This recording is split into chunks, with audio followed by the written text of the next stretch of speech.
Good morning, good afternoon, whoever you are, wherever you are.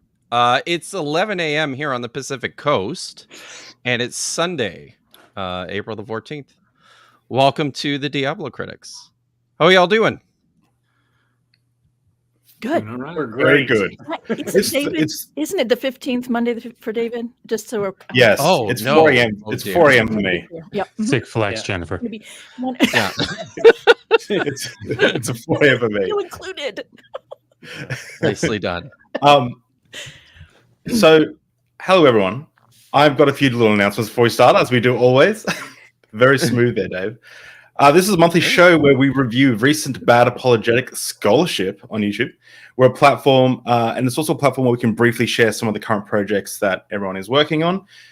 We'll do a regular live Q&A. If there are any questions that you have specifically for any one of us here, make sure you include their name in the comments. I'll be in the back end, mainly as a producer role, making sure the comment section stays good. But because of time restraints, we will only be answering those questions submitted in the first 60 minutes. So please, if you do have any super chats or things that you really want to get out, make sure you mention it in the first 60 minutes, because we honestly just don't have time to just, like, it would take all day. Last we month love was the a little support, but nuts. yeah, exactly. And lastly, and most importantly, racism of any kind in this episode specifically, or any episode at all, is an instant ban or mute. And please, no politically charged, politically motivated comments, or keep politics out of the comment section. You'll be warned, and then you'll be muted as well if you do that. So with that said, let's jump into it, and I'll see you guys in the back end. Thanks, David. Nice. Thanks, David. So, as David mentioned, the video that we will be reviewing today has the potential, I think, to raise a lot of big feelings about politics, especially with what's going on in the ancient Near East and in the modern world right now. But our purpose today is really specifically just to focus clearly on the bad apologetics that get what's the word I'm looking for? That get promoted. Apologized. Excusagized is a new word that I learned in the last few weeks, and I quite like that one. But yeah, so that's where we're at. I guess maybe because we jumped right into this, if people don't know, maybe just everyone give us a one sentence introduction of who we are and what we do. I guess everyone is probably in different places on everyone else's video. That's how this works, right? Mm-hmm. So Josh, why don't you start? All right. I am Joshua Bowen. I'm a Syriologist and Hebrew Bible guy. I do counter-apologetic stuff. I'm apparently the slavery guy all over. So, yeah, that's what I do. So, and Jen? Oh, sure. I am Jennifer Bird. I am a biblical scholar. My PhD is in New Testament, early Christianity, but I teach both testaments. I am actually executive director of the Wild Olive Institute for the Study of Bible and Culture. And I announced that because we are starting season 3 soon, which will be covering the theme interrogating marriage. So interrogating marriage in the biblical texts and literary texts, poetry, and all kinds of cool stuff. So so exciting. Yeah, I'm looking forward to it. Wild Nice. Olive is the name of our podcast. So game-changing conversation about literature, culture, and the Bible. Wow, thanks, Jen. Congratulations on that, by the way. Thanks. Yeah, thanks. Working on it. That's exciting. Awesome. Dan. Hey, everybody. I'm Dan McClellan. I am a scholar of the Bible and religion in general, but my specializations are, critical methodologies, cognitive science of religion, cognitive linguistics, and I make a very weird living arguing with people about the Bible on the internet, like most of the other folks here to one degree or another, but I'm just happy to be part of the team. Nice. Matt. Yeah, I'm Dr. Matt Munger, and I am an associate professor in Oslo and teach Bible, religious studies, sacred scripture, that kind of stuff. And yeah, I mostly watch these other people on YouTube, but kind of pretend occasionally to do my own stuff. So I'm always happy to be here. And yeah, no, I just honestly, I'm just here because I'm friends with Kip, and then became friends with all these other nice people. So just enjoy it. Yeah, you sell yourself short, buddy. Sorry, Matt. I'm in that kind of mood today. So nice shirt, by the way. Yeah, thanks. Golfing shirt. That's cool. Wow.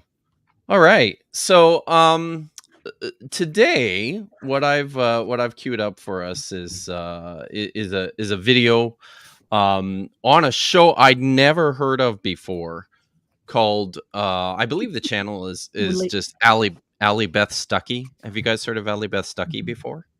Not until last week. Oh, okay. New to Jen. But before I previewed the video, had anybody ever heard of this person before? Dan, have you heard of her? Yeah. I have been seeing her stuff being shared on Twitter and occasionally on Instagram. So somebody who's in that evangelical apologetics sphere, and I've been seeing criticism of her stuff from inside and outside Christianity. So I don't know a ton about her though. Okay. I know nothing about her beyond what I've now watched on this show that she has I think several times a week actually, called Relatable on her channel. And her channel has almost I think it's almost 500,000 subscribers. It's a big channel, right? So I thought this was timely. I thought it was pertinent, and I have to confess, because it featured Jeremiah J. Johnston. I took particular notice. Have you guys before seeing the video, had you ever heard of Dr. Jeremiah J. Johnston before? I had not. I've actually made a couple of videos responding to some of his videos in the past. No kidding. Yeah, there was a video he made where... Was that? No, go ahead. He made a video a while ago talking about the 10 biggest discoveries in biblical archaeology. There was an interview between him and someone else. You remember that one? And I found it... The reason I was interested, because he was talking about being at Oxford, being in Oxford in 2009. And I was like, I was doing a degree at the University of Oxford in Jewish studies in 2009. So I was like, I wonder what college he was in. I would like to see who he was studying with. And come to find out that he was not at the University of Oxford. He was doing some program where he was located in the city of Oxford. With, this is... Where have we heard this before? But he repeatedly makes reference to being in Oxford, but never clarifies not at the University of Oxford. It's pretty sketchy, the attempt to kind of lull people into thinking that he has degrees from the University of Oxford, which so is listen, yeah, not uncommon. I did a video response to one of his appearances on Sean McDowell's channel with our friend Apologia, and this is something that he and I both picked up on, but it's something Jeremiah certainly wants everybody to know about him. I've just got this little clip bit here. Is an expert in apologetics. Here it is. Content that I researched when we lived in Oxford. Okay. Sean, when I was in Oxford, if I'm going to do what I was taught at Oxford, living in Oxford, I heard all of the ironclad arguments. He was my examiner in Oxford. Oh boy. So yeah, listen, if there is one thing Jeremiah wants everyone to know, guys, it's that he was at Oxford. Yeah. So yeah, when I studied at the University of Chicago, I was in the stacks. I opened up a book and I read something. So I studied at the University of Chicago. just so everyone's aware too, like, because I've done a little bit of digging on this. Jeremiah did his program at let me pull this up so I get this this right. He did his degree is actually from Middlesex University, which is in London, and I'm sure it's a fine school. He graduated in 2012, but he was at a place called the Oxford Centre for Mission Studies. And this is a place specifically designed for people going into, mostly going into foreign missions, to give them like a year of experience hanging out in the city of Oxford, getting access to the Oxford libraries and some. So you have to memorize all the Great Commission passages. That should just like kind of comprehensive exam. Must be it, in right? the King James. That's the key. Yeah. So Jeremiah's PhD was the resurrection of Jesus in the Gospel of Peter, a tradition historical study of the Achmim Gospel fragment. I'm not sure what that one is. On another interest, a note of interest for me particular is that Jeremiah also did his MA at Acadia Divinity College, or Acadia University, which is here in Canada, way on the other side of the country in Nova Scotia. But he worked very closely there. I think they must. Cool. There was a long time. I got pretty confused about that when I was a kid for a long time. So they have kind of a Cajun accent, is what you're saying? Yeah, an Acadian, I think is how it is over there. Guys, we have some serious stuff here. This is it. This is all right. Let's get to the point, Kit. Yeah, we got some stuff to do. Yeah. So Jeremiah also studied with Craig A. Evans. Oh yeah. Who left? He left Trinity Western a couple years after I finished my MA to go to Acadia Divinity College to work on their program there. But anyways, that's just some background of Jeremiah. Shall we start watching this video? Mm-hmm. So please, as always, just let me know where I need to stop it. I've got 4 sections sort of set off, but I'll play and until someone tells me that we need to stop. Not every Christian understands the significance of Israel, and obviously that's been in the news probably more than ever in recent history, at least. So talk to us a little bit more about the biblical significance of Israel, why Christians need to care about it. We care about Israel because our Savior, the Lord Jesus Christ, is still a Jewish man. We follow a Jewish Savior. And so if we care about Jesus... I'm very bad at this stuff. This will not be unlike our other great videos in the past. So yeah, that deserves... The show today is no exception to some of the great work that I've done in the past. There we go. So, there it is. Okay, so everyone can see it, can't they? Yes, now we can. Okay, all right, good. I'll press play. Why Christians need to care about it. We care about Israel because our Savior, the Lord Jesus Christ, is still a Jewish man. We follow a Jewish Savior. And so if we care about Jesus, we should care about Jews. Jesus is a Jewish man. He is born in the line of Judah. This is one of the best established facts of the ancient world. I would say it this way, Ali Beth, if we can't believe Jesus is a Jew, I'm sorry. don't bother Like that, from history. when I heard that, I just thought it's one of the best established facts in the ancient world that Jesus was from the line of Judah. Yeah. Where do you even just think about that for a second? Yeah, there's a lot of conflation going on there, I think. And I'm going to say it now instead of waiting until later. Like, also, why do we need a reason like this to care about Jews? Like, they're humans. That's why we need to care about them. His reasoning for caring about Jews is a part of the whole anti-Judaic thing he actually has going on. And so I'm just, no, you don't care about Jews because of Jesus. You care about Jews because of alert. Like, it's a weird. It really is just a weird way to set your priorities, I guess, right? Mm-hmm. But it's not unlike, you know, I've got a black friend.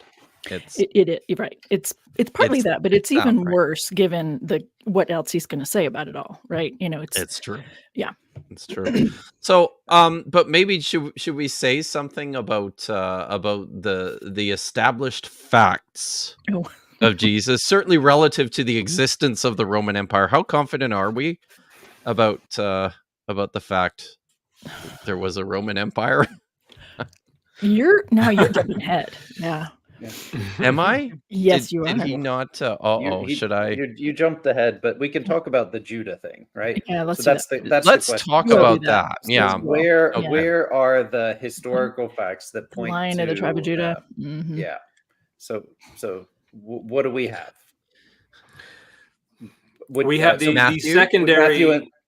Matthew and Luke, the secondary accounts, they're not in Mark because his lineage wasn't relevant to the earliest traditions. It wasn't until they later decided we need to go back further that we gin up two different genealogical backgrounds. And then, this is a laughable claim. Yeah, but I'll just remind you, Dan, best established fact in all of ancient history.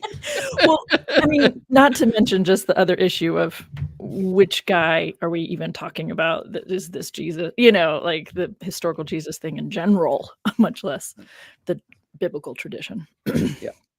Right. But I think, I mean, for us, it's the most important thing here is just that when you're talking about historical facts, like one of the first things that you would question when you're reading chronologically through the Gospels is like, wait, where did this genealogy come from, and what's its purpose, and how did it get here? And it's very, very firmly established consensus that these are not actual genealogies, but that they're constructed for the place that they're in, and they don't match, right? The Matthew and Luke don't match, and that they're so it's just such a silly thing to say that this is the most firmly established historical fact of anything. Right. And other people are going to just repeat that because he said it. It's just additionally, the whole point is that Jesus was Jewish, and somehow this establishes that. Like, you don't have to be from the tribe of Judah to be Jewish. And this kind of, to me, there's this creeps into dangerous territory with kind of bloodline ideas about pure Jewish person or something like that. I mean, he's identified as Jewish throughout the text, as in the right time or in the right place. To be a Jewish individual, what other data is necessary? Right. I mean, we're getting into like real Jewish person kind of territory by saying we can establish that he descended from the house of Judah. Yeah, that's true. So, I thought I'd just give a shout out here to a friend of ours. Apologia says Jeremiah now gives him intellectual PTSD, and I'm sorry about that, Paul. I really am. So yeah, but that's let's continue. To see what he has to say here. Okay. All. Wow. Jesus' death by Roman crucifixion, his life, his burial, his death. We can build these facts, which we have about 60 to 65 facts historically within 100 years of the life of Jesus before I ever opened my Bible. So I'm not just waving my Bible around on your program. I'm appealing to Roman historians like Tacitus, Suetonius, Lucian, other artifactual remains. Here's a cool one. Did you know that Jesus' name is known to have power? Before we continue, I have to just tell everybody that I had a dream last night that that Suetonius was actually the correct way of pronouncing Suetonius. I woke up in a cold sweat. Oh dear. Power in his lifetime. Of course, we see this in the Gospels. Remember, Jesus' disciples said, Master, people are casting out demons in your name. Should we stop them? And Jesus said, no, let them use my name. And we just, because of our historical distance, cannot overemphasize and even understand how important it is. They're using Jesus's name for miracles and for exorcisms while Jesus is alive. Yeah. Wow. So That's true. I've if never he's not thought a about Jew, that. then why are Jewish exorcists using his name? And why do we have artifacts, even curses, that they might not know the gospel, but they knew there was power with this name Jesus? I mean, we read the genealogy of Jesus in the book of Matthew. We know Can that he's we from the line of pause David. this, if you don't mind? I think this might be a reference to one of these artifacts from that 10 biggest artifacts. There was a cup that was discovered, I think, underwater near Alexandria, and it has the word. Oh gosh, you make me remember this crap. You're supposed to be prepared ahead of time, Dan. I don't even want to talk to you about how busy I have been. Google. Yeah, I was Google going on to the say, Dan. fly. This is all you guys. I have to Google my own video so I can remind myself. Oh God. Yeah, there we go. Top biblical archaeological discoveries of all time. Wait for 15 seconds for the ad to play on my own video. But it's a cup that's that says, like, I think it has the word Crestoi or something like that on there. Wow. Not entirely clear who it's a reference to. Yeah, but it's dated to like 40 or 50 CE, and he's like, this demonstrates that Christianity was already in Alexandria and all this stuff. But wow, and it's definitely not a reference to Jesus. It is another ad. And this is on me because I'm like, yeah, mid-roll ads, go ahead. Right. But it's about a magician or something like that, according to his reading, and it is, he's misreading the whole thing. You have to assert that certain letters are completely different letters, and then that they've misspelled stuff, and he's the fact that he's saying, again, he's referencing passages in the Gospels as if that's historically accurate as well. I mean, of course he's going to do that because that's his part of his thing, but he is doing that again, and it's just kind of embarrassing to. Okay, so here we go. We got Hogistes via Christou, and he translates it as the chanter through Christ. But Christou is spelled Hero Eta Sigma Tau Omicron Epsilon, and so it's an eta, not an iota, for one, and it's also I think something is the chanter is actually I think a plural noun, what they have, but it doesn't work at all. But and the way he presents it, it's very clear that his Greek is rusty at best. Well, maybe he should have spent a little bit more time at Oxford. Yeah. So, there's no way for that to turn into Christos. What is this where he says he's making this connection, right? We know he's Jewish because other Jews are using his name, right? What's that about? Like, I have no idea. I think it's a reference to this cup. The idea that this cup is some inscription that a Jewish person commissioned or so it was found in like a Jewish. I think it was found in a shipwreck off of Alexandria. Yeah. And well, no, it's circular reasoning. If you interpret it as Jesus, then it must have a Jewish origin or something like that, because of how early he dates it. He's saying this is before you have Christianity as a separate movement. Wow. But I also agree, Kip. It's just it seems like a weird thing to say that because in the Gospels there's stories where people are said to have used Jesus's name, therefore Jesus was a Jew. Like the logic. I mean, I don't know. I'm just saying there's 65 facts and artifacts. I know. I wanted to know what the list was. Yes. And I think there's another conflation, right? I think he's taking like 65, because I hear this often from evangelical apologists, 65 like independent sources for the life of Jesus, or independent mentions of I was going to Jesus. say probably mentions, and probably mentions, and probably not treating the overlapping. Oh well, never mind. That doesn't apply if you're looking at sources. Well, if he's talking about outside the Bible, I mean, you've got Josephus, you've got Tacitus, you've got Pliny, Suetonius, Blue Suetonius, and within a century, he said. And if you want to go beyond that, you're just making stuff up. You're accepting. I wonder if it's like what Titus Kennedy does. If you guys have read his book, like, he'll say, like, look, we have the lament over the destruction of Sumer and Ur, and he'll have like a page and a half about it, and then he'll say at the very end, and this is likely the time of Abraham, and that's that's it. Like, what? Oh, yeah, exactly. Okay. Excusegetics, guys. Yeah. Okay. We good? Should we continue? Yes, please. There's quite a bit more. There is. Historical documents. Right. And so I don't know. There's probably something a little sinister behind any motivations to deny. Well, there's anti-Semitism, and it's been around, sadly, for a long time. You actually have a coin that I gave to you, if you don't mind holding up the bronze coin, which is the larger one.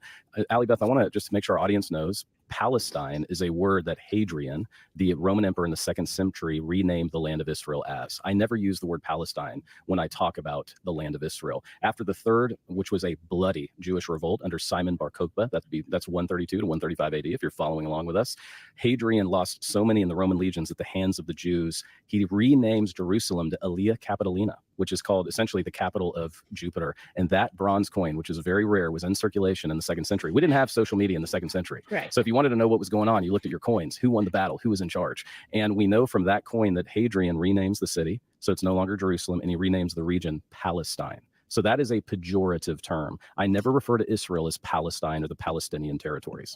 Right. And you said that when you were flying. Excuse me.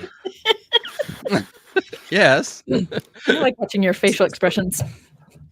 So wait, but is he saying that he thinks that Hadrian is the first mention of Palestine? Is that, I mean, am I interpreting? He returns to it. So does he not know that Herodotus says that in the 5th century BC? Like, yeah. Or that it's mentioned a bunch of other times, and including by Josephus, and right. I mean, I think what he's 5th century BC, we have mentions of that as Palestine. Yeah. Well, I think we even have don't we even have Assyrian stuff that uses a term for the region that looks like a cognate of Palestine? I'm pretty sure we do. Yeah, it's not like a. I don't know how strong the argument is that it's a cognate, but but by Herodotus, yeah, absolutely, definitely, they are referring to parts of this territory, probably Syria and the coastal regions. There is inconsistency. Judea is a name for around Jerusalem, but at the same time, there are people who seem to be referring to the whole general area as Palestine as well. So there's inconsistency. It seems to me he's trying to suggest Jerusalem specifically was never officially named Palestine until Hadrian. Therefore, it is an imposed pejorative designation, so he doesn't want to call it those other things. Also, Capitolina. What's the term that was used for Jerusalem that Hadrian applied to it? Capitolina. Aelia Capitolina. Aelia Capitolina. That doesn't mean that doesn't mean Jerusalem of Jupiter. I mean, it's a type of mayonnaise, as far as I know.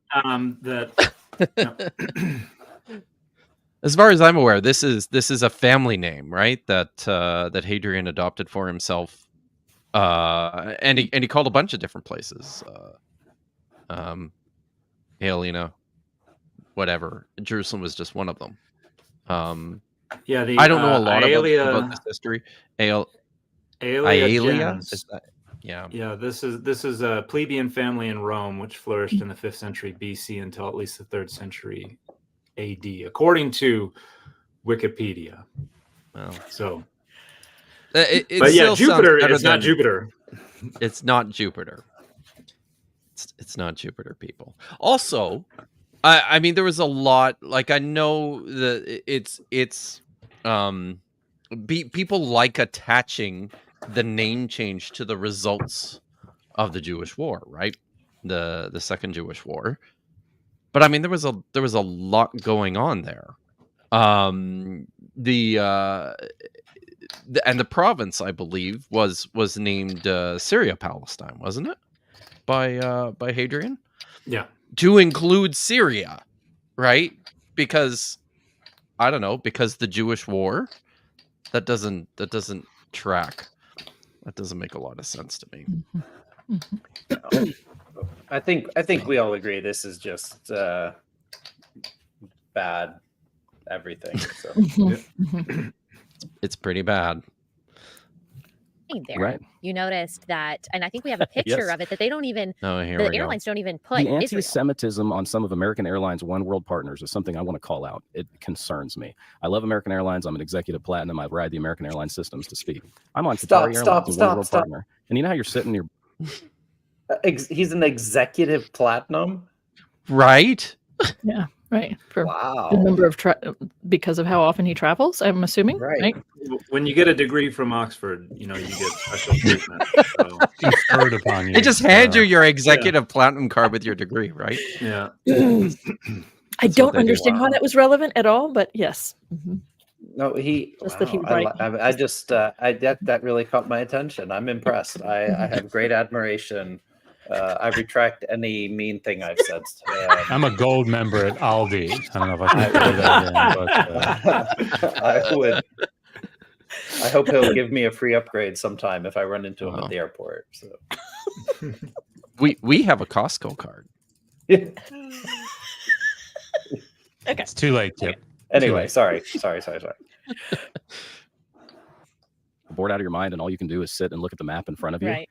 And I kind of like jostled. I said, wait a minute. It says we're flying over the Palestinian territories. And if you look at this image, it doesn't even say the land of Israel, as if Israel doesn't even exist. And there's over 100 airlines. To the sea. That's what the Palestinian activists say. From the river to the sea, they won't Palestine stop will be free, until that happens. And means, it's even so we see that anti-Semitism creeping in. And this is why, back to your original question, every believer in Jesus Christ should support Israel. Does that mean I agree with everything in the Bible? I mean, I don't know that we'll have time to play the piece you had recorded with Visha, is that her name? Vishanti. I'm not familiar with her, but she pointed out that the river to the sea is talking about the region of Gaza from the Jordan River on the east to the sea on the west. It's not about saying Israel doesn't exist. It's about talking about a swath of land for Palestine. It's people misinterpret that, I think, is part of what she was trying to highlight for us on that. And I feel like he just made that implication, at least, or she did when she talked about from the river to the sea, as if that means no Israel, but that's not what that phrase is about. I'm not deeply informed on it. I was just taking that cue from Pisha. No, I think this has been like I think this is as all slogans are. This has been picked up and used and abused in all sorts of ways, right? But I think what you're getting at, Jen, is exactly right. That the spirit of it in its origin is about. It is about just establishing Palestinian independence. Vish says, exactly. Give us, respecting their own space. Just give us what everybody else has. Right. So it from the river, the Jordan River to the Mediterranean Sea. But maybe I'll just wait until the conclusion of this clip, and we don't have time to go through the whole thing, but I'll play a little bit. Josh had a very sensible idea approaching today's stream, since not one of the five of us is Jewish. it's always useful to get a Jewish perspective on topics related to anti-Semitism and to philosemitism. So I reached out to a mutual friend of several of ours, Vishanti. She's active in our community. She's active on YouTube, and she and I had a 1 hour conversation. And I might put the whole thing up on my channel at some point, but I pulled out some clips. I'll play one of those when we're done here. But she's got some very pertinent thoughts about exactly what's going on here. So maybe I'll just we'll continue with this to the end of this section here. Modern state of Israel? Absolutely not. I don't agree with everything in the modern United States government, do we? We certainly don't. But I do support the Jewish right to exist. So the conflation there between the Jewish right to exist and conflating that with Israel is just, it's basic, just underinformed way of talking, right? It totally is.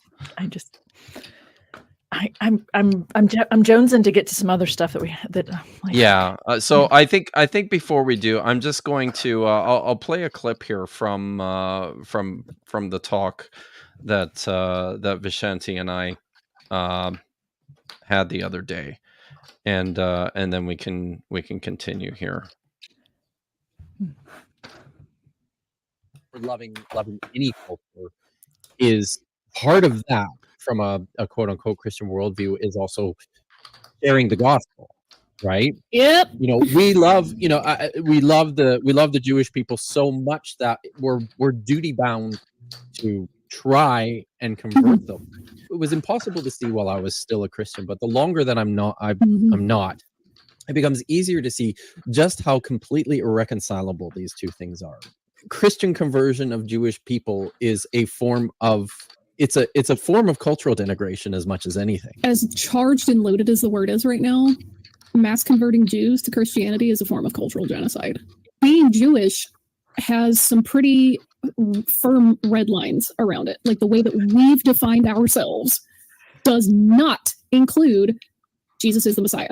Outsiders don't get to tell us, well, actually, yes, you could still be Jewish and recognize that Jesus is the Messiah because he's Jewish and he's your king. So you should accept him. You don't get to tell me how to be Jewish, and you don't get to tell me what being Jewish is if you're not a Jew. There's such a historical failure here too, right? Because it's pretending that the religious political situation in first century Palestine is something that we can just transplant into the 21st century, right? Without recognizing that Christianity and Judaism as they exist in the modern world have been defined over centuries now, millennia Christians of development through this. Spent 2,000 years defining who they are and who they're not. And they're still going through it because Christianity is known for its schisms. If you want to be a Jesus believer, go for it. I'm not going to stop you. You're welcome to do that. Live your best life, but leave us alone. If you were to try to convert Jews en masse, you're literally saying we want to get rid of Jews because if they all converted to Christianity, there would be no Jews left. That's right. So, there's lots of good stuff in it. So I think I will I will probably just publish the whole thing at one point. But she makes a number of I think pertinent observations about, and it's the sort of thing too where one of the things that we see in modern evangelicalism in the United States in particular is this this strong notion of returning to some sort of Jewish roots of the religion, and I think people just fail to understand just even what early Christianity looked like, and I don't know, what do you guys think about that, about the plausibility of returning to or even knowing what an early Jewish form of, or even what was that the early Jewish forms of Christianity? It was Greco-Roman Jewish to begin with. There's a wonderful book written by my thesis supervisor at the actual University of Oxford. His name was, or it still is, Timothy Michael Law. He wrote a wonderful book called When God Spoke Greek, which is about the influence of the Septuagint on the context for the rise of Christianity. And I've heard different names: Torah observant, Messianic Judaism, Hebrew roots stuff. These are attempts to try to appropriate basically Jewish cultural features for Christianity. Even though the earliest Christians would have been speaking Greek, or if not Greek, then Aramaic, but overwhelmingly Greek. Yeah, and I mean, I think this is one of those things that is really easy to misunderstand or to confuse, because there's been this idea that there was a massive Jewish movement of Jesus followers that then went out into the world and you know, made these disciples of all nations or whatever. Where when you read the New Testament carefully and look back at early church history, what's really happening is communities are developing pretty much all over the place that's not within Judaism, and the early Christians are those communities, right? And so like there is some early Jewish Christians that the Christianity is coming in some Jewish communities, but the vast majority are happening in Syria, they're happening in Asia Minor, they're happening in the Roman Empire and other places, like Dan said.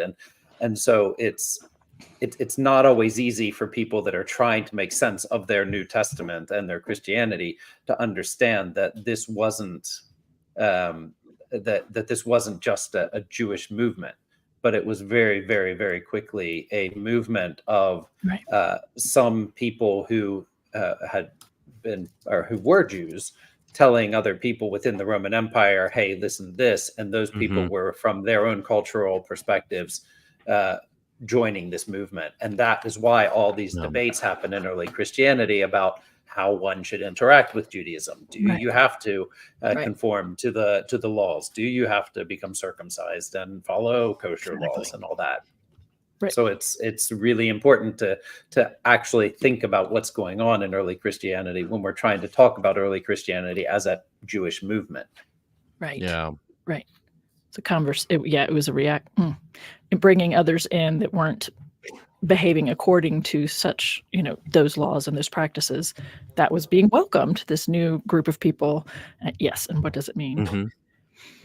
Yeah, also missing from this conversation, I feel very much so, is just the tone deafness with regards to, you know, 1500 or 1800 years of Christian history and Jewish history, right? And just how you know, how much the persecution of the church of Jews for hundreds of years deeply affected and shaped their own theology and their own identity and worldview. I can't help but also want to say that the definitions that Paul put forward ultimately end up being very anti-Judaic, right? The ideas that Christianity is founded upon, right? And so when you have someone who's a super conservative evangelical trying to say that he loves Jews, he's very ignorant of his own theological, like, the implications of his own theology. He's ignorant of the church history. He's ignorant of a lot of things that have gone on that if you can look at it a little from a step back a little bit, you don't get to say like, I don't, I know there are people who identify as Messianic Jews Messianic Jews and Jewish Christians, and I understand that, but I also think that those are spaces that are not well informed on what the 2 or 3 different ideas that they're juggling are actually saying on their own terms, so that when they're mixing it all together, they aren't aware of the contradictions or the, and that's fine if that's what they want to do, but it just, okay. I think good. You're right. is my microphone better now? Okay. Yes. Yeah, I was one of the settings had gotten messed up. It seems to be kind of an identity marker these days, that this Philosemitism, and it seems that people are seeking out rationalization and reinforcement for the legitimacy of this identity marker, even if they have to reach to folks who are not qualified to speak about this, and they're going to reinforce this identity marker using false claims about archaeological discoveries, very thin, very sophomoric readings of biblical texts, and they're going to appeal to pretty blithe anti-Semitism along the way to try to prop up this identity marker of real Christians love Jewish folks, but we love Jewish folks in a real Christian anti-Semitic kind of way. Exactly. And so it's about trying to gin up some kind of authoritative reinforcement for our anti-Semitic Philosemitism. Yeah, and I know we haven't gotten to this point in the video, but I'm just dying to get it out there, so I'm just going to just bear with me, because he talks for a decent amount of time about Romans 9 through 11, which I just have to be very honest. My next book is on Paul, and I am dreading having to deal with those 3 chapters. Right. And so those in that section is where it talks about all of Israel being redeemed or being saved. And this premise that Christians have over the centuries clung to, that no, Jews really will come around to loving Jesus. And I'm going to put a link in the comments, because Martin Luther of Reformation fame believed just what we hear Jeremiah Johnston saying here, which is the Jews are good and God loves them and they are going to be saved. And Martin Luther believed that at the beginning of his ministry. Well, I think he started out headed into the priesthood. And by the end of his life, he was writing horrific things about the Jews. So I shared a link to some segments of the Jews and their lies. And just even the pieces that are clipped on that website they're so disturbing. It is unnerving to me. He talks about, burning synagogues, and he talks about destroying these people. This is Martin Luther, right? Like 16th century. We're not talking Holocaust, right? So I was like vibrating as I was listening to Jeremiah talk about these things, because it's like, yeah, you don't get it.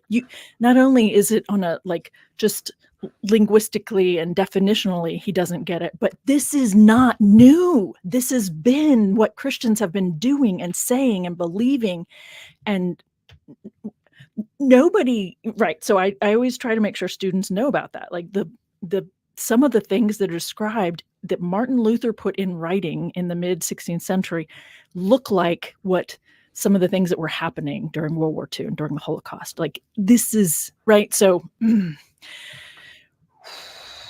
serious implications. That's what I've been dying to say. I'm muted. Yeah. Well, maybe let's unless someone has anything else to finish up with, maybe let's just move on to the next section here, right? All right. So we need to make sure we read the Bible. We don't let learn from everyone, but don't let anyone think for you. Be a good Bible-based Christian. Form your worldview from what the Scripture actually says. Yes and amen. All right, let's talk about the Scriptures and the reliability of the Scriptures. Can you tell us why we should rely on these 66 books of the Bible? Why not the other books, like the Book of Thomas or the Apocrypha? Yes. Why do we have this canon, and why should we trust it? Now, you may not be aware, but I have a PhD, so that means I know a lot about a little. And my area of specialty, Allie Beth, that I know a lot about the little n, is the 2nd century, what some kind of call apocryphal, what I call the extra-canonical gospel. So my area of specialty is actually all those books that didn't make it into the canon. I spent 3 years of my life reading them. There's the Catholic Apocrypha, which is, depending on how you count them, 11, 12, maybe 13 books. books that are intertestamental books. These books are excellent books. You should read them. You heard it right. You should read them. They're excellent books. When Jerome includes the intertestamental Apocrypha, which is different from the Jewish pseudepigrapha and even more different from the New Testament Apocrypha. Okay, so this is why these distinctions are important. He includes these books. He says they're helpful, but not sacred. It's likely that Jesus would have read all of the what we call the Catholic Apocrypha. These are books like First Maccabees, Second Maccabees. Ali Beth, these are super inspirational texts if you're a Jew in late Second Temple Judaism with the Roman occupiers Inspirational, but at not hand. inspired. Exactly. Inspirational, not inspired. Inspirational, not inspired, guys. I mean, there's a. I agree. I'm not. He's not wrong. They're inspirational. They're not inspired. You would broaden the scope of that. That would be well, and I think that's actually what his doctoral dissertation was. I just checked to see if I have it real quick, but I think it was like a thorough defense of why the 27 book New Testament is exactly right, and all of those books are inspired, and all the others are not. Wow. If I recall, I don't think I have his dissertation saved. But the title of it, I'll just remind everyone what the title of the dissertation was. Oh, there it is. The Resurrection of Jesus in the Gospel of Peter, a tradition historical study of the Yachmim Gospel fragment. So but yeah. Maybe it was another master's thesis or something like that. He has written on the canon. Yes. I wanted to point out. Yeah. Sorry. Sorry, it's a little off topic, but I think important. And Jennifer, I'd like to get your opinion on this. Every clip that we've watched, and maybe it's because we've sped up the recording, and maybe that's why it comes across that way. I'm not sure, but he really seems to be talking down to her. Do you pick up? Can you hold that coin up? Yeah, go ahead, hold that coin up. Like it's I don't know. It just feels I don't know. You may not know this, but I have a PhD. It just. I think we should all practice saying that, by the way, because it's an important thing to do when you get interviewed. It's like saying if you have to tell somebody you're a superintendent, you're not a superintendent, right? Like if you have to tell them that you're their boss, then you're not. That's what that felt like to me. But do you feel that? Or is it just the recording, the way that we've sped it up, or am I on to something here? I think it's a little bit of both. I think because I read him trying to kind of reach people in general by the way he keeps what is sometimes within evangelical spaces seen as a very relational thing to do, which is to constantly refer to the person's name and be very always right. This kind of, but so I don't know that I necessarily actually had a strong reaction to that as you did, but I think of it more as a function of that space in general. But there's certainly some of that going on for sure. Yeah, he is a pastor at a very large mega church in Texas. By the way, he's so then it definitely is that. Yeah, I think I tried to ignore it, the condescension. So since you've asked, maybe the more I reflect on it, I'm like, oh yeah, I guess it did bother me, but I just knew I wasn't going to like what he was saying in general. So I can imagine that you see this every day, all day, maybe a reason, but yeah. People talking at me. It's just not the worst that I've seen today. So exactly. It's not that bad. Right. Oh dear. Can I interrupt what the flow is right now? I saw one comment, and it could be but one person did say, Notan Amoprog, I hope you teach your students that Luther was not a racist anti-Semite. You are misrepresenting him otherwise. And I just want to be clear that the link I shared has pulled out, like I didn't create it, right? Someone else has created it, but you can go get the whole writing yourself, the Jews and their lies, and just from the name itself should tell you something about how anti-Judaic it is. And the writing in it is terrifying, right? It is.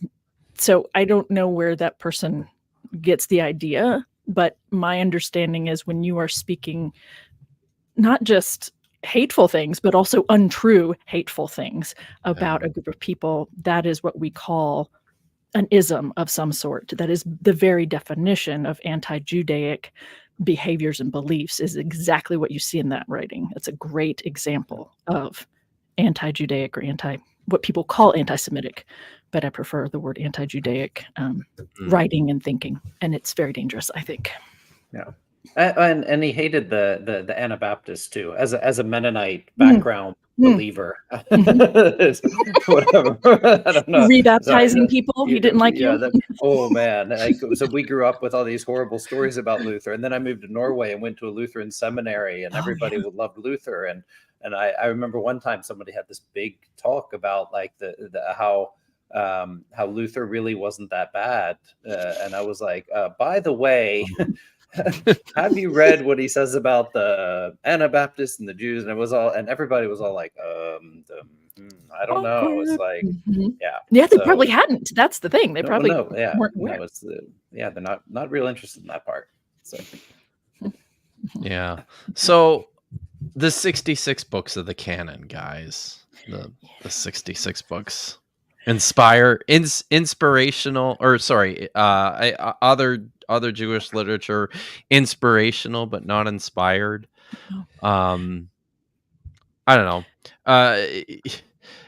I've certainly spent quite a bit of time, Matthew as well, working on questions of this nature, right? What did the landscape look like in early Judaism with regards to ideas surrounding quote unquote scripture, authoritative writing, canon, which is a terribly anachronistic term to apply to the period, which is why nobody does anymore. It's just such a, I mean, from my perspective, it's just such a sign of historical illiteracy and no idea about the conversations that have been taking place for the last 30 years, 40 years, at least. So. Well, and for them, it's about the language of inspiration, and being inspired is sacred. The belief in every word is as God directed in a very channeling kind of a way, without realizing that it's a channeling kind of a thing you're talking about. But specifically the Protestant canon.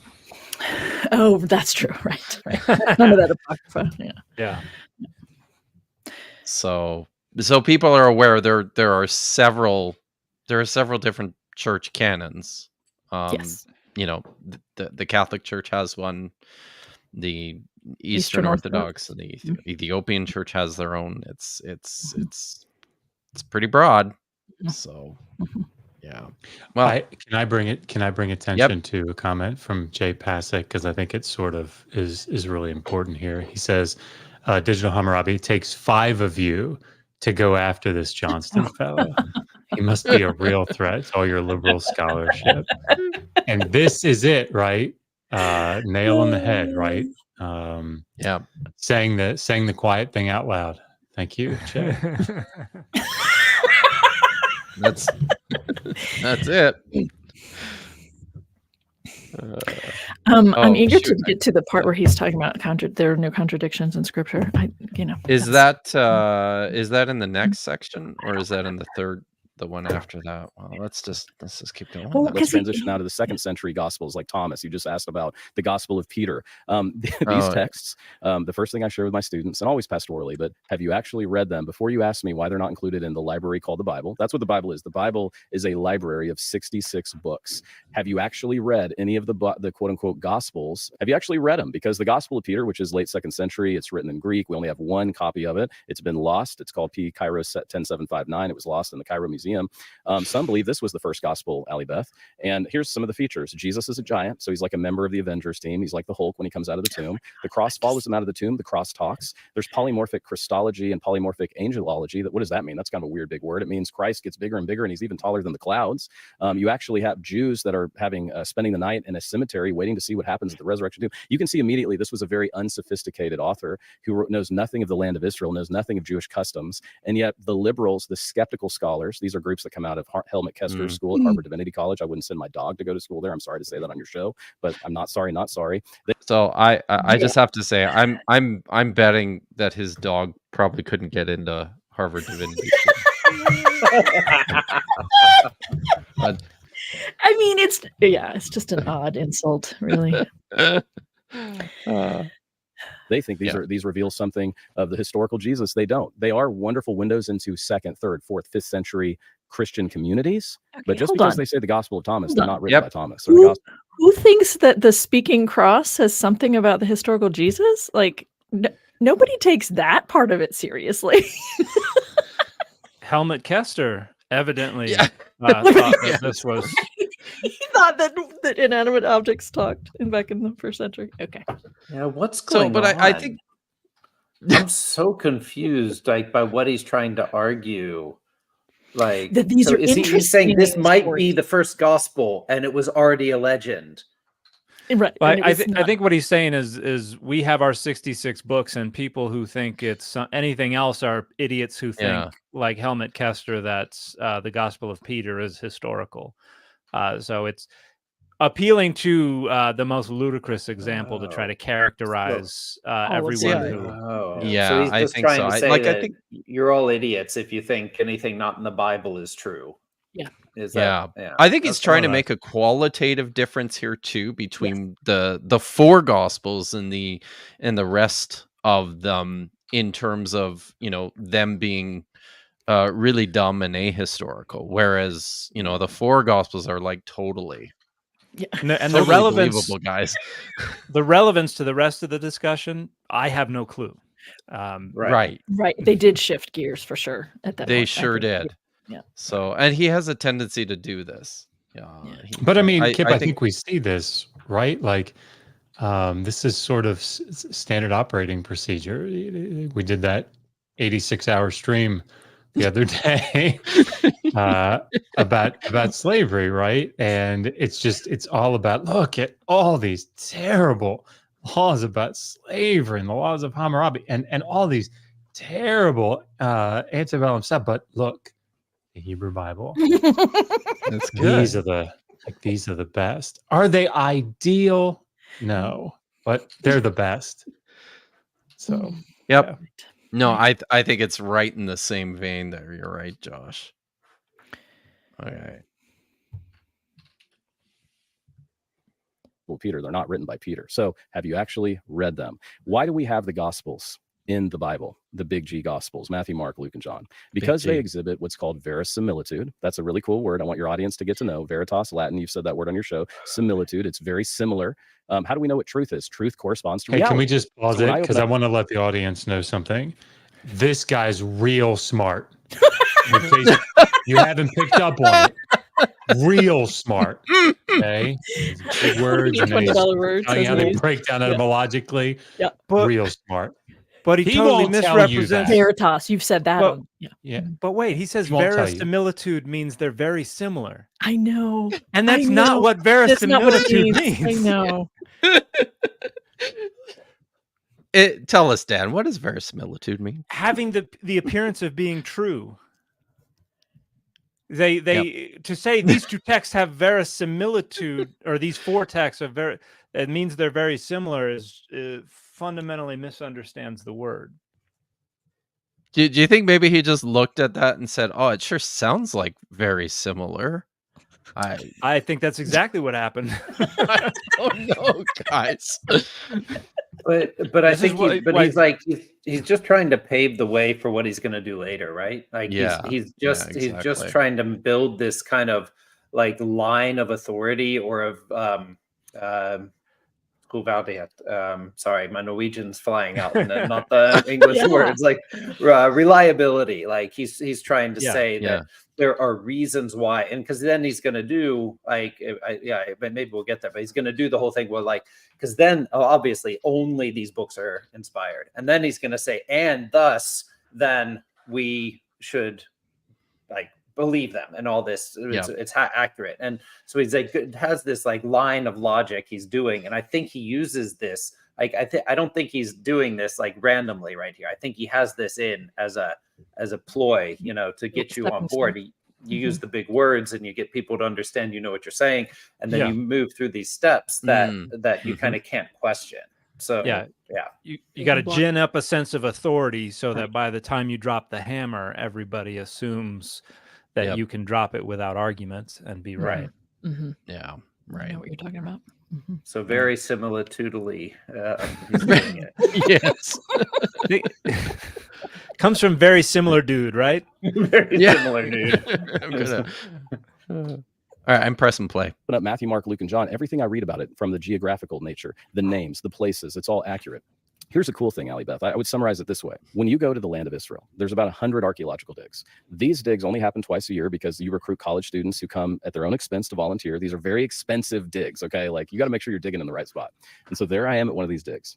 And most of the digs are sponsored by secular organizations, so there's no Christian bias. In fact, there's a bias to not believe in the Bible. And yet I began to notice that the archaeologists, who are Jewish, agnostic, leaning towards atheists, they use 6 books to make sure they're digging in the right spot.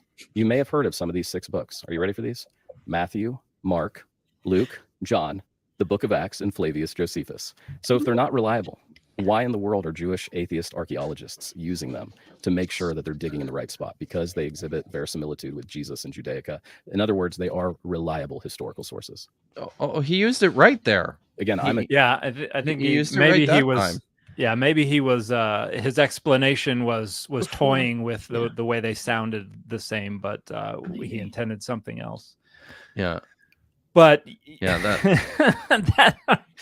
I promise you, no archaeologists in Israel are actually carrying these 6 books around and saying, they're saying we're not digging in the right spot. We got to go dig in the other spot. What the... And, I mean, you know, go ahead, Josh. No, I was just like, should we point out historically the problem perhaps with thinking that archaeologists do this? With, you know, the whole Bible in one hand, spade in the other, the Albrightian sort of, you know, let's use the Hebrew Bible to go out there and dig, and then realizing as you do so throughout the 20th century, shit. We talked about this in the very first episode we did. Yep. You know, where probably not the flex. Yeah, this is probably not a path he wants to go down. Yeah, probably not. Probably not. No, that's true. A historian. So right now, Ali Beth and I are not getting in some kind of religious trance, as far as I know. We're just doing history. We're talking like 2 clear thinking people. We're not doing this based on emotion or feeling. If I want to know something of history, I want early eyewitness tradition. I want to get as close to the event as I can, and I want to find artifactual remains. What do we have when we open up the Gospels? The very same thing. Within 50 years, we have letters that are circulating. Remember, the letters of Paul antedate. They predate the Gospels. We have Thessalonians. It's probably the first book written in the New Testament, probably in the 40s. I read a peer-reviewed article this week, the time that we're recording Holy Week, that Mark might be dated as early as the 40s or 50s. I'm not saying I agree with that, but I wonder where that peer-reviewed article was published. Yeah, me too. Just saying. Can you believe that? Why do we second guess the books of the Bible? Because we have this hyper skepticism towards them. And so when you study the 5,800 Greek fragments of the New Testament, as I have, you can go to Mount Athos, by the way. There's 1,000 Greek fragments there. You'll see that the Gospels begin. What's that? He studied all of them. He studied all. No, he didn't study all of them, and the overwhelming majority of them come from more than 800 years after they were initially composed. Right. But you can chart the 5,700 give or take Greek manuscripts of the New Testament. Like there are less than half a dozen from the 2nd century. There are maybe 20 from the 3rd century. And then the overwhelming majority of them are from 900 CE and later. And nobody studies those because they don't have text critical value. They're copies of copies of copies of copies from centuries later. This is just propping up one's authority. Mm-hmm. And by the way, somebody says I completely misrepresented his verisimilitude thing. I did, because his initial representation of it was making it sound like he was saying they were very similar, because he said very similar. But yeah, I spoke too quickly there about that. I was wrong. So, well, he was more clear the second time. He was. Yes. Let's give him some credit for that. Mm-hmm. But the first mistake was made.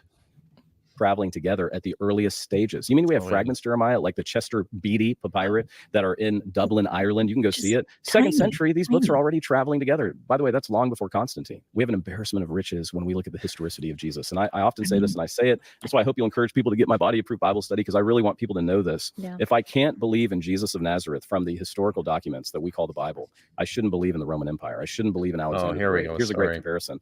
Right. Alexander the Great's two primary sources, he's never questioned over here at our state universities, Arian and Plutarch. Allie Beth, they're writing 400 years later after the fact. Can I pause for a second? Yeah. I shared my screen. Would you mind just sharing that for a second? Because I just want to point something out so that people kind of have a feel. This is, and I just pulled this. This is the ETCSL, the Electronic Text Corpus of Sumerian Literature. I think Matt probably just got a little excited. That was my goal. I got chills. It kind of was one of those big ones, you know. So this is Sumerian. My dissertation, my PhD advisor Paul Del Nero wrote on these 10 texts called the Decad, and this is, I just pulled the first one up, Shulgi A. And they're pretty well represented. They were part of the scribal curriculum. They date to 1800, around that time, just sort of go around there. And this is just the first of the 10 that were copied, and these are just the ones that we found. Okay, if you go down to the bottom, you'll see the manuscripts that we have that have been used to put this together. They start right here with cuneiform sources. This is just for this text. So everything, what you're saying, Josh, is everything in those texts is true. Obviously, because look how many there are. Right. Right. So, I mean, like, and these come from 1800 BCE, right? They're 1800 BCE. So they're much earlier. And they're, these have like, lots of these have like, many of these cuneiform tablets will have like thumbprints in them of the scribe, right? So they must be truer. I mean, but Josh, is this the one where he's born by a dragon? And yes, so this is true. I mean, so that we have it has to be. Yeah, that's great. Yeah. So anyway, just happened. to kind of put that out there, like, just because we have lots of little manuscript fragments, for a particular text. Yeah, that may give it more verisimilitude, but just kidding. And also the Alexander the Great argument. It's one thing to say that the main sources we use for his life date to much later, but we have coinage that date to his life. Yeah, like we can point to stuff that and I think people who hear that, oh, these sources date from so much later, are probably not aware that scholars have been arguing for generations over what to accept as historical and what to reject as ideology, as dogma, the exact same way they argue about the Gospels and what should be accepted as historical and what should be rejected as ideological fabrication. So these things are all being treated with the same methodologies. We just have a lot more material remains that point to the actual reality of Alexander the Great. Right. Leading an army, that kind of thing, just has a little more of an impact on.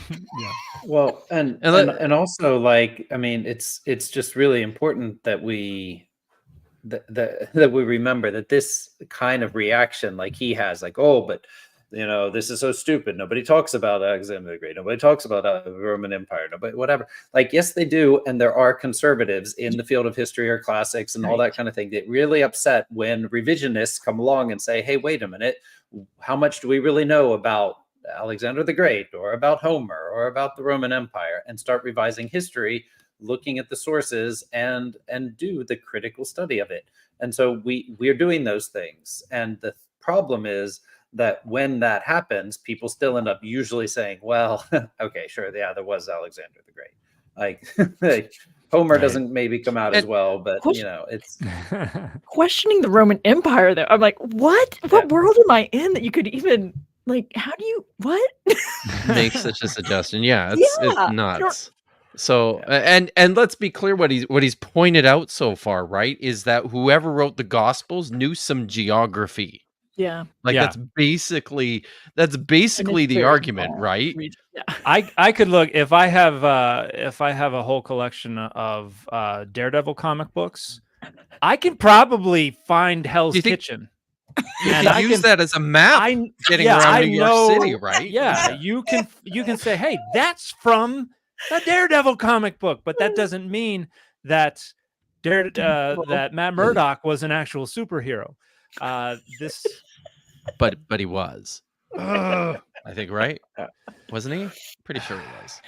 So yeah, and I know that we need to get on to the question, so I'm just going to throw out there. He also throws in that comment about he compares the time distance between the passage of time between Jesus and the Gospels to writing about World War II now or 50 years later, as if there's any kind of text, like as if anything about that comparison makes sense, right?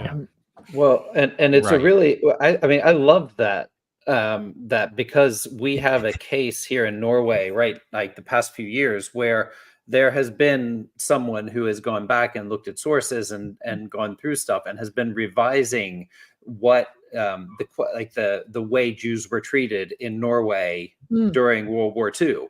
And we see that there is this really big change in thinking, because for the first, generation and a half, everybody was like, of course we did everything we could for the Jews. Yeah, no. And so that it was all this optimism about that, of course. And then she went back and said, well, actually we knew quite a lot, and people probably knew quite a lot about what was going to happen and didn't do anything to prevent it. Yes. And so when you then rewriting the history of what those actions that were done were and the motivations, and suddenly history looks very, very, very different within 50 years. And so there really is that kind of thing where you can say, oh, we have firsthand evidence, and like, yeah, sure, you have firsthand evidence, you have artifacts, you have facts, but history is the interpretation of those facts. And there's a significant difference in terms of the collection of data that this person had to work with from the middle of the 20th century versus the way that information was passed and copied in 2,000 years ago. I mean, you just look at Luke, and that's within a century, ostensibly of Jesus's birth, and entirely flubs the relationship of the census that could not have taken place before 6 CE and Herod's reign, which could not have lasted beyond 4 BCE. I mean, just being, however many years off that may have been, 60, 70 years up to a century, doesn't mean you have that is more accurate. This is something I get all the time. Everything needs to be interrogated on its own terms on a case-by-case basis, and trying to use generalizations to overrule the data, to overrule the individual idiosyncrasies of a given claim, I think is bad scholarship. Yeah. Well, I think no, go ahead, Jen. No, go ahead. I was just going to say, I think we should probably we're not going to be able to watch through the rest of this, because we should probably get to some super chats and questions. So really quickly then, since we're going to do this, if you don't mind, because one of the things he does, he makes kind of a big deal of trying to ignore or discrepancies because he has a need for Scripture to be inerrant, and he makes a big deal of Scripture being inerrant. And I thought I would plug this particular book of Bart's because of Ehrman's, because he goes through really helpful examples. Can you pull it up again, Jen? There we go. He goes through very helpful examples of contradictions. That's just what they are, right? You have eating the final dinner. What is that final dinner Jesus eats with his disciples? And he just has a whole list of them, and it's okay. And, evangelicals and inerrantists are not, can't handle that, but let's just be honest about it. And here are a whole bunch of examples, and then that just kind of helps you start to see things differently, I think. So if you're interested in newer Testament examples. So does anybody else have concluding thoughts or things to say about the video in view of the fact that we're not going to be able to get through it? So I have one. I was going to say I have one thing that we didn't get to, but towards the end, Jeremiah brags about posting stuff from his private his private artifacts collection on social media, and at one point claims to have a 1,000-year-old Torah scroll, which is not really believable, but also that's bad, right? And it gets worse because he then brags about how this 1,000-year Torah scroll was looted out of war-torn Iraq. And hidden in a tire to get out of like it's nuts.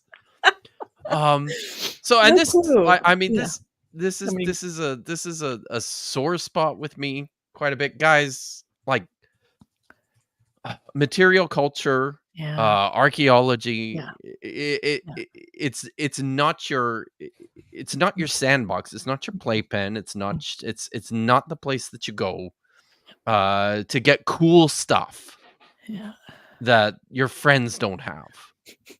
I don't know, like it. Yeah.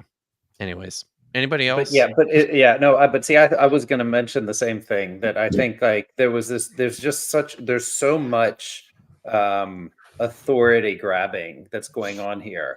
And the whole thing, like you named this Philosemitism in the New Testament, but like really he just uses that as a ploy to be able to say the New Testament is super perfect and everybody should listen to me because I'm a doctor and I know things and I have things. And like it's like this appeal to the artifacts. He's talked about these amazing digs that are so, and he does all these kind of little weird like tricks to get you to believe everything. And then but especially those Torah scrolls really got me interested, because they're only like 5 or 6, maybe like 4 or 5 scrolls from 1,000 years ago. Like there's not a ton of stuff available. Well, and so the Sassoon Codex, the Sassoon was recently sold, so I don't think that's the one, right? We have we have the Aleppo Codex. I'm guessing he doesn't have the Aleppo Codex. I'm not sure what he has, but it's, and I'll put this out there. Like, if you watch this, dude, show us. We're very interested in your 1,000-year-old Torah scroll. It's cool. Just embarrassing. Absolutely. Yeah. Like somebody should. He should probably tell someone. You should show it. And tell the authorities, because they might be interested in it. They probably would. It's like when I ask my some of my friends and family for evidence for flat Earth, because some of them are flat earthers, and they can't give it to me. I'm like, please, I want to know. Tell me about this. Like, I want to know if we're on a flat Earth. Like, give me the evidence. And they can't present it. So, yeah. And I think that's an important point to make. I think this is pretty standard apologetic argument by assertion, where they're not going to be questioned on the overwhelming majority of things, and the audience for whom they're performing this conviction and this knowledge and this expertise isn't going to care anyway. And so they can just say these things to the public. They're going to achieve the rhetorical goals of saying these things. And folks like us are going to point out that this is riddled with fallacy, riddled with false claims, riddled with attempts to try to puff up their qualifications and all that kind of stuff. And they don't care, because they're performing for an audience. And as long as they achieve the rhetorical goals, then they've done what they're there to do, and they don't care about the rest of it. I was looking at the notes really quickly, and he continues to go on to make a big deal of there not being any contradictions and things like that. And so I'm going to point out another book that I love,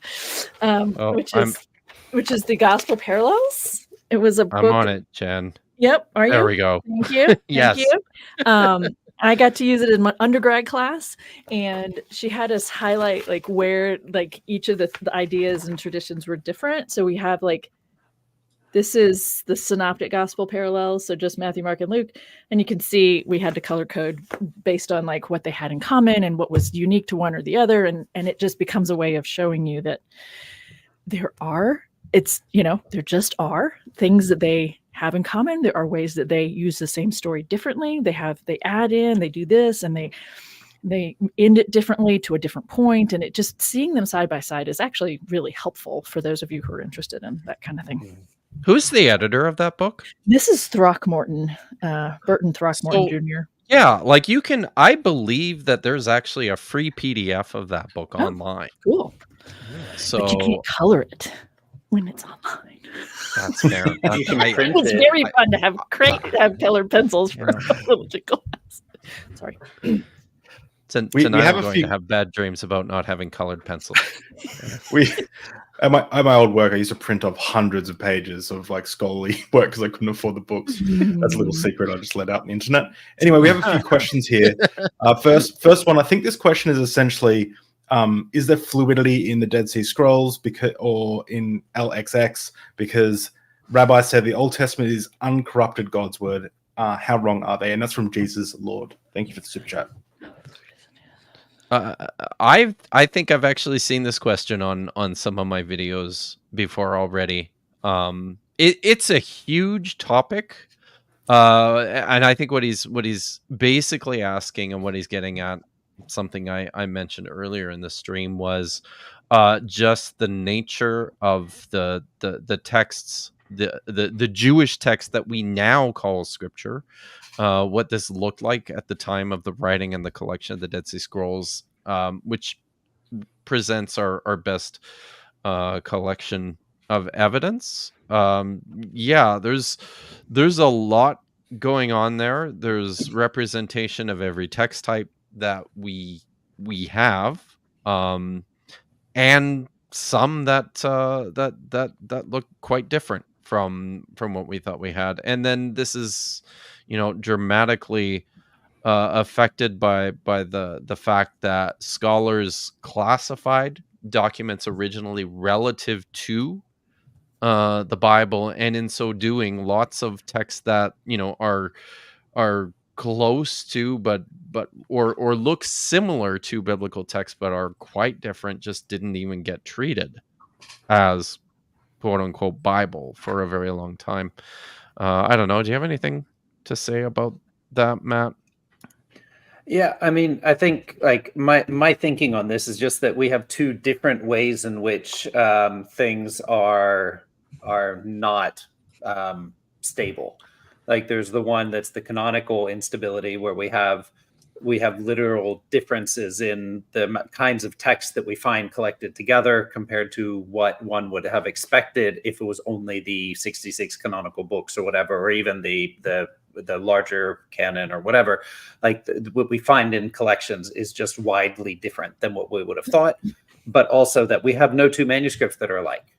And so there's just like when you talk about fluidity, like on some level, there's always something going on, but that we do see true literary fluidity among the Dead Sea Scrolls, and especially when we looked at the comparisons with the Septuagint. So I don't think any more scholars, at least scholars of the Dead Sea Scrolls, have now basically moved to a new way of thinking that fluidity is the rule as well. And what we're doing is trying to question then what does that mean for how we understand the literature of the time. So it's like corruption isn't anymore how we talk about what was going on, but we just talk about fluidity and textual pluriformity. And that's just what we have. Yeah. But thank you for the question.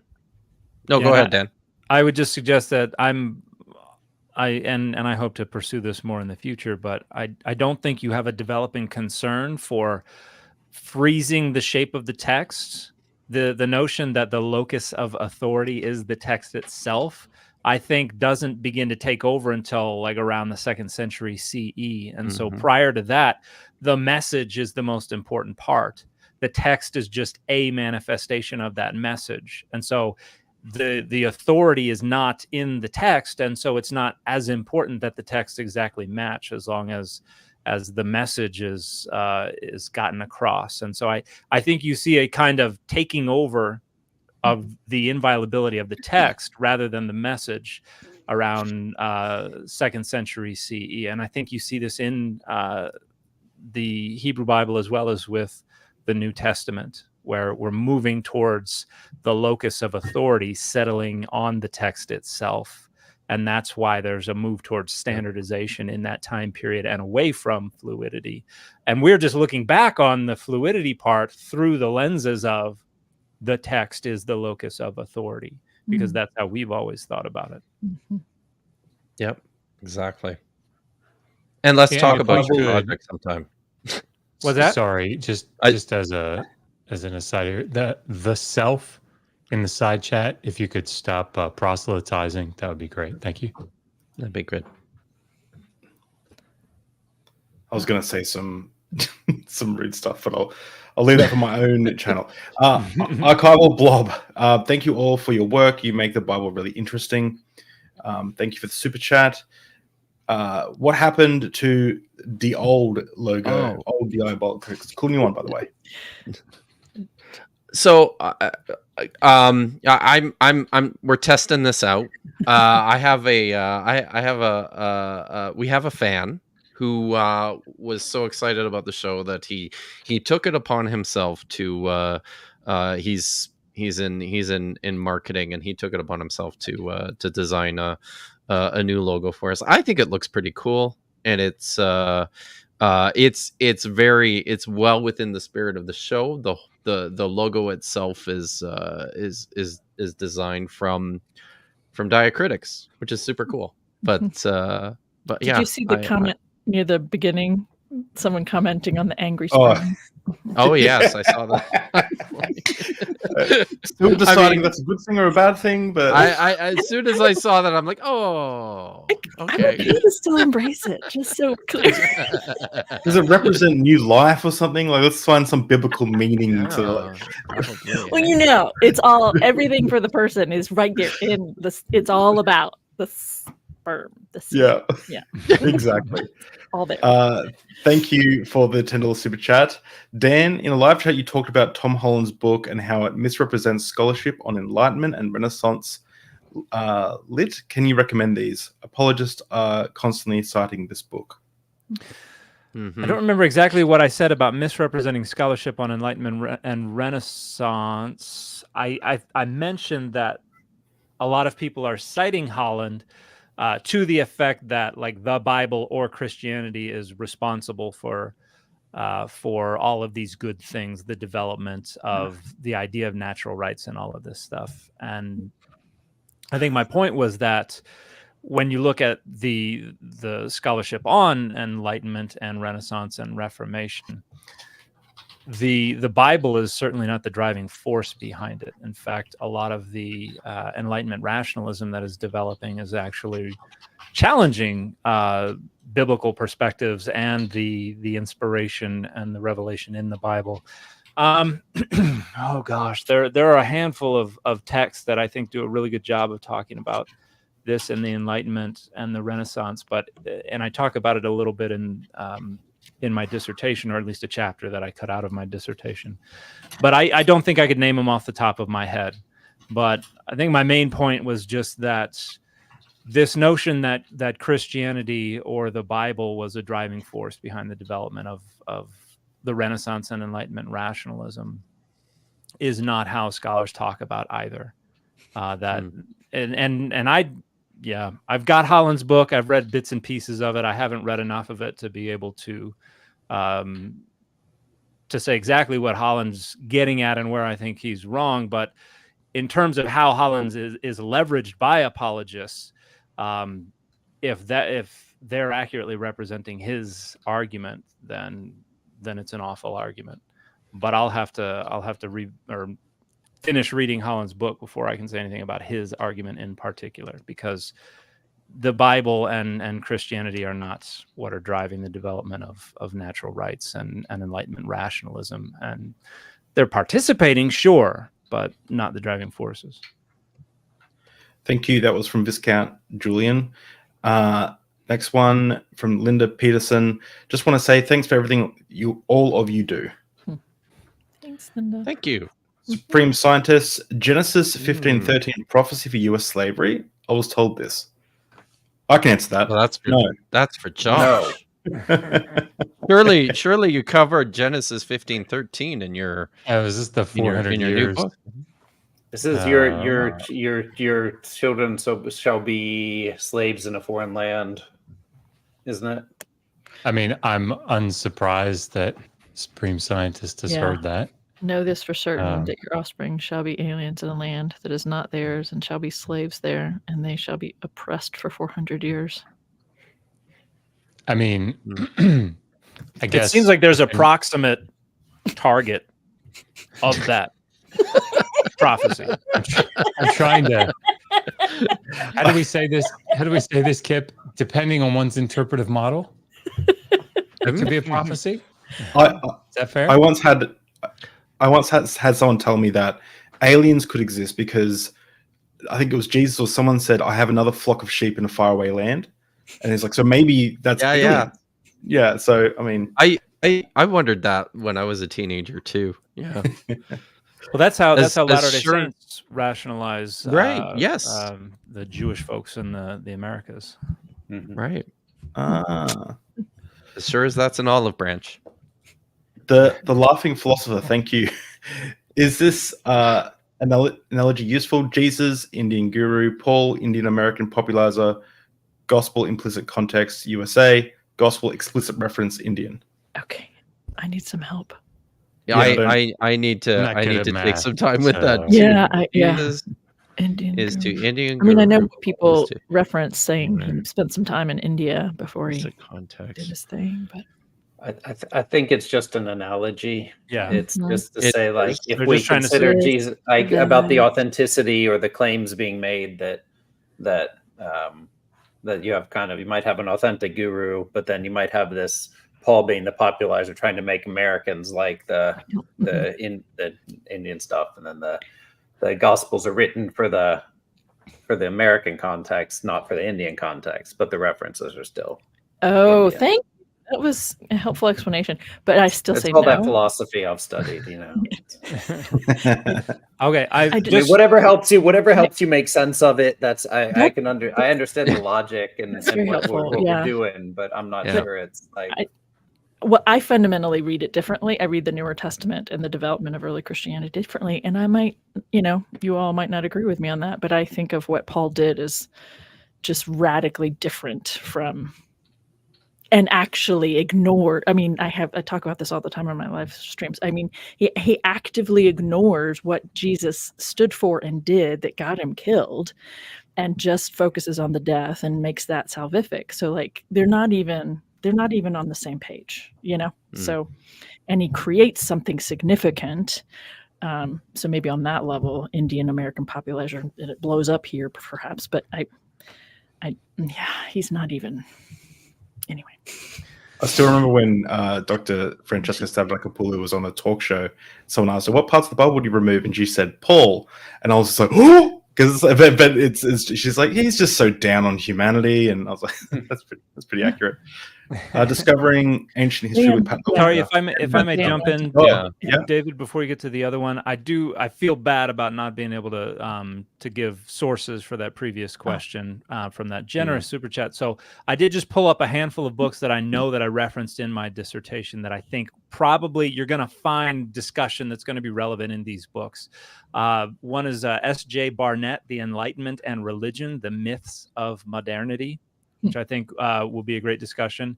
Wayne Hudson from 2009, Enlightenment and Modernity, The English Deists and Reform. Harrison's book, Religion and the Religions in the English Enlightenment, is a good discussion. God in the Enlightenment is an edited volume by William Bullman and Robert Ingram that has a number of discussions that are going to be relevant. Toleration in Enlightenment Europe by Grell and Porter is another one that's going to be great. And then I think this is just a great book all around and is relevant to some degree. William Cavanaugh's book, The Myth of Religious Violence, talks at some length about those periods as well. So there's going to be stuff in there that's relevant to how religion and Enlightenment rationalism are interacting with each other that I think will help contextualize the discussion a little better. So sorry for interrupting. Nice. That's great. Discovering Ancient History with Pat Lowinger, Dr. Joshua Bowen, the Doctor of Slavery. He'll cure you of your slavery. I just don't know why Josh is so obsessed with slavery. That's Dr. Josh. I'm bound by it in some way. So we do. So they're all the super chats before we cut it off, but there are a few that we could probably still get to. So I'm just going to before we have to wrap up. But this is the next one. Boring Turtle, $10. Do you think the people of the era had a notion of suspension of disbelief that seems like a core part of verisimilitude? Verisimilitude, and I suspect it's anachronistic. Someone else needs to read these. My gosh. So I think there's some of this. Like, I think the idea of suspension of disbelief is starting to creep into some of the early earnest attempts at writing histories, right? One of the things that Herodotus does is start to develop models of analyzing source material in an effort to make determinations, right, about what we can believe and not. I don't know. It's an interesting question, though. It is. I think that part of me wants to say, with no sources, or this is not coming from discussions, I just want to suggest, though, that if we do, then they probably did too. Mm-hmm. I mean, to a certain level, but because they're humans just like we are. They were humans, like there's a part of just because we have access to more resources and ways of and texts and things like that, which is what we focus on here. We have more of those, but I think it's I want to be careful about talking about ancient people as if they weren't as intelligent or aware in this, in the ways that we can point to, because we have things that talk about it more clearly. I don't know if I'm making sense. Anyway, I'll just stop talking. There's a possibility. Let's just say, I think there's a possibility. We have a great comment from MJR Schneider. You previously argued that there was no extra biblical sources for Jesus not derived from tradition about his resurrection. Why would Josephus's account of James, the brother of Jesus, not count? I think that one's for Dan, right? It seems like it probably is. Previously, there's no extra biblical source for Jesus not derived from the tradition about his resurrection. So Josephus is talking about James and just says who's the brother of Jesus who was called Christ, and that's not really much. That's not much information beyond just that these two men had a relationship. But I don't recall exactly when I said there was no biblical source not derived from the tradition about his resurrection. But if I said something like that, then this would be a source for at least knowledge of his existence. But I do think that the tradition about Jesus's resurrection is also there. Josephus is not saying this in the absence of a tradition about Jesus's resurrection. Josephus is saying something about James and then bringing in information about Jesus based on the tradition that spread about his resurrection. I don't think he would have said anything at all if he had no knowledge of a tradition about a resurrected Christ. But importantly, unless you're Gary Habermas, you also can't marshal Jesus had a brother named James and Josephus knew about this into Jesus rose from the dead. I think that's right? You just gotta have faith, Kip. Constellation Pegasus. What is a demon in Judaism? Can't really find a concrete answer. Judaism seems to be an incomplete religion. An incomplete religion. I don't like that last part, but that's an interesting question at the start. Yeah. I think you don't so. really, in the Hebrew Bible, you don't ahead. really have a word for demon. The closest you get is Deuteronomy 32:17, which just refers to Shedim, which is probably just a category of regular old deity. You have, for instance, in the Deir Allah inscription, a reference to the Shedain, which is an Aramaic-ish plural of probably a related word. And so it's probably between the Persian period and the Greco-Roman period that there's the influence of these concepts of malevolent divine forces. You have them in Mesopotamia, you have them in Egypt, you have them in elsewhere, where they get in through your ear, and menstruating women are particularly susceptible to demonic, although they don't use anything we would translate. Only while we're menstruating. Okay. It's when the boundaries are the thinnest, and so when women are particularly susceptible. But yeah, I don't think it gets picked up in Judaism in the Greco-Roman period, and probably some influence from Zoroastrianism. But yeah, then Christianity just runs wild with it. Mm-hmm. And I just want to also follow up on that, saying that makes Judaism incomplete. It's like, really, having demons makes a religion complete is not a claim I would agree with. I think that represents a pretty evolutionist view that what we have now is complete and full and right, and anything before is a particular strand, even, right? Because Buddhism has no concept of demons or angels, really. So, yeah. It's interesting because every religion sets their own requirements. So, like, Islam will say, we're the only religion that does X, and then Christians will say, we're the only religion where God came down to us, and then like it's like you're setting the standard and then saying we meet that standard. Solving problems of their own creation, right? Yes, right. Well, there's a scholar named Brent Nongbury who does a lot with New Testament textual criticism. My colleague.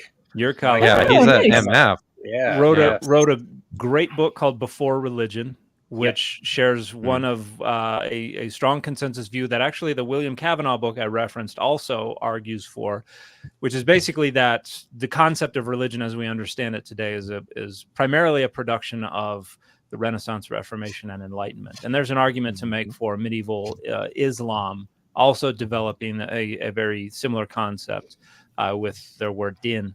But and what Nongbury says is that religion today is anything that sufficiently resembles Protestant Christianity. And so the lens that we tend to look through when we're thinking and talking about religion is what Protestant Christianity says religion is, which is basically Protestant Christianity says we're the pinnacle of religion. Everybody else they're just wannabes. Right. And so this seems like a manifestation of that presupposition of a Protestant Christian view of what religion is supposed to be. Mm-hmm. Mm-hmm. I mean, the reasons when you look at a world religion textbook, for instance, like people have conversations about what makes a thing a religion in general, and there will be lots of different lists of descriptors or elements of a tradition that, well, this is and this isn't. Does that make it a religion or not? And the fact that there are various lists to begin with tells you something, and the fact that you'll at the end of the day they'll say, but if it's like more than half of these, we'll call it a religion, and that's and call it a day. Like there's maybe this guy too, Koku von Stuckrad. Does that ring a bell? No, Matt. Not another colleague. Okay, so he has a wonderful paper about the discursive study of religion, and this is something that I've shared many times, and it always freaks people out when I say it. But there's only one necessary and sufficient feature that is found in every last thing that is labeled religion, and only in those things that are labeled religion, and that is that they have been labeled religion. And so that's great. I was like, what? Dead serious. This is an actual fact. There is no other feature you can point to that is possessed by everything that is labeled religion, and only those things. And so Koku von Stuckrad's argument is that for a discursive approach to the study of religion, we need to understand religion as societal arrangement of knowledge about religion. In other words, religion is whatever a group decides is a religion. And that's the end of the discussion. Yep. So is Diablocritics a religion? Yes. Okay. Clearly. Whatever you want it to be. Whatever you want it to be. Solidified. Okay. Solidified. So, Jenny and Joe Knox, thank you for the $10 super chat. My husband and I geek out to you all. Thank you. And we'll end on this last question. Thanks, Jenny and Joe. Yeah, that was very nice. As a classicist, I think that even philologists living in the printing press era tend to underestimate the textual fluidity of ancient texts. No question. We agree. Yes. Yes. So, That's it's nice to hear a classicist say that, because it's I don't know. I think in the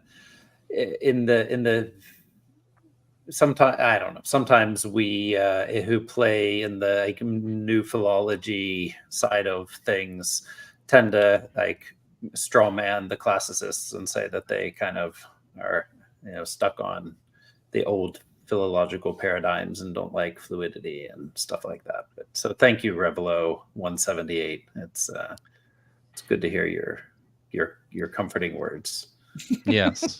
And if you haven't seen it before, go check out the video. I am the very model of a biblical philologist. Yeah. Yes. Oh, really? Oh, dear. But do you not know that one, Jen? No, I don't. Oh.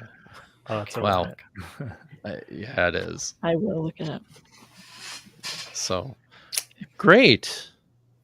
So we have with the remaining time, one of the things that we've committed to doing is talking a little bit about current work, new work that we're looking forward to, stuff that we're doing in the actual, the real world of scholarship. I don't know if we should call it that. So yeah, maybe why don't you start, Matt? Tell us what's going on at MF in Norway. Yeah, no, it's good. So last month we had Lauren Stuckenbrook at MF. He was here working on his edition of Ethiopic Enoch, and I just kind of was over here, not because we have resources to give him, but because a few of us know him, and he was able to find a quiet place to work at MF. So I had a good time sharing meals and nerding out with him while he was there, while I was here. So that was great. And yeah, I'm working on two books at the moment. So I sent off a couple of chapters of my book on sacred scripture for our bachelor program that's written in Norwegian that we're working on. And I have now a kind of an agreement with Gorgias Press to publish my book of Syriac biblical riddles, which I'm sure will be a bestseller when it does come out. So just working, writing a lot these days. So yeah, nice. Dan, what's going on? Nothing. What's going on with you? I wasn't doing nothing.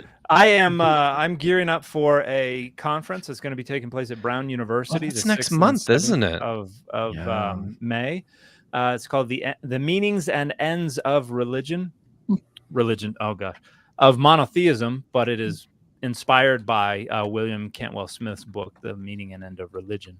And we're going to talk a bit about why monotheism is not an analytically useful framework for looking at the Bible. And we've got, I think, we have 10-ish scholars who are going to be speaking. Looking forward to that. I just have to finish my paper.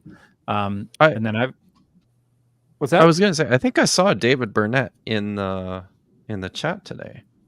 Yeah, I got a message from him. A couple texts from him while we were chatting. Yeah, he and I are organizing it with some other friends, including Saul Oljan. Yeah, it's nice. going to be a great time, and there will be a publication coming out of the other side of that. And then I've got 2 other books that I've got to finish before the end of this month. One's a trade volume, so it's supposed to be coming out early next April. So we're all excited. Prepare to be that. very annoyed by me.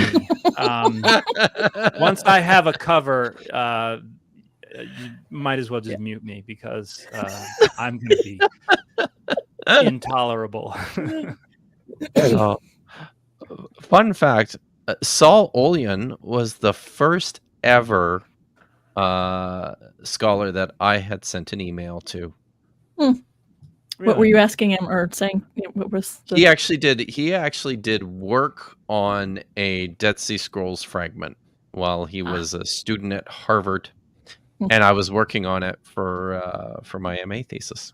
So, but yeah. But it took me like 2 days of breathing into a paper bag and typing out 16 drafts of the email before. Yeah. And Josiah Bisbee is the other person who's helping us with it, and he's a PhD student with Saul at Brown right now. So I'm looking very much forward to being in Providence. I've never been there before. Nice. Yeah. Cool. Jen, what's up? I'm working on the audio for Marriage in the Bible. What do the texts say? Recording that finally, trying to get that out in the next month if I can, and doing a couple pieces on the same for Bible and Interpretation, a website that's meant for a lot of people who are watching this, for general audience who's interested in kind of the kinds of conversations we're having. So it was nice to be asked to do that. And I already mentioned the podcast, the official, like we actually pay people to do nice technical work on our podcast, not just a YouTube live stream or whatever. Wild Olive, game-changing conversation about literature, culture, and the Bible. Yeah, that's awesome. Yeah, I think everybody will share links, and we can post links to all this stuff in the descriptions. Oh, there we go. That's cool. I can bring that up so everyone sees it too. I've showed it. No, there we go. Do it. Okay. Thank you. Yep. That's awesome. So, all right, Josh, how you doing? What's new? Yeah, so I am writing a book currently, Homosexuality in the Bible: A Fair and Balanced Approach, which is going to take into account all the ancient Near Eastern material, which hopefully will be good. I am also going to be teaching Learn Biblical Hebrew, which Kip, I probably should have told you about before I said this. Starting in either May or June, but I think the class will start in June. It's a 10-week course, so it'll go in 3 semesters. We're going to be using Chunlin Sayal's book. But yeah. So more to come here in the next week or so on that. We will definitely talk about that. That's exciting. That's cool. In the Thursday readings group. So yeah, sure. Oh, that's awesome. Good. All right. So I'm just I'm still plugging away at my book. I have crested the midway point. That's for sure. I just finished a chapter on family relationships, dynamics, property, and Jennifer's wonderful book on biblical marriage, which is very badly overexposed in my camera, was extremely helpful for that. So thanks, Jen. I appreciated that. Yeah.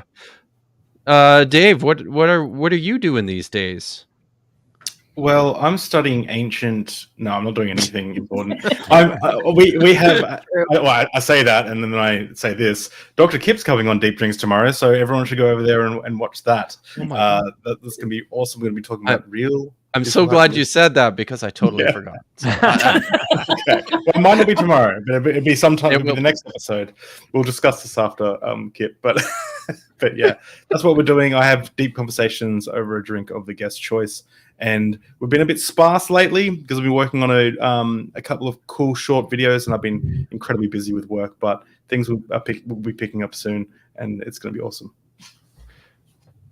Excellent, that's great. So, nice. Very good. Are we going to finish on time? I think so. I think the first time ever. we're going to finish on time.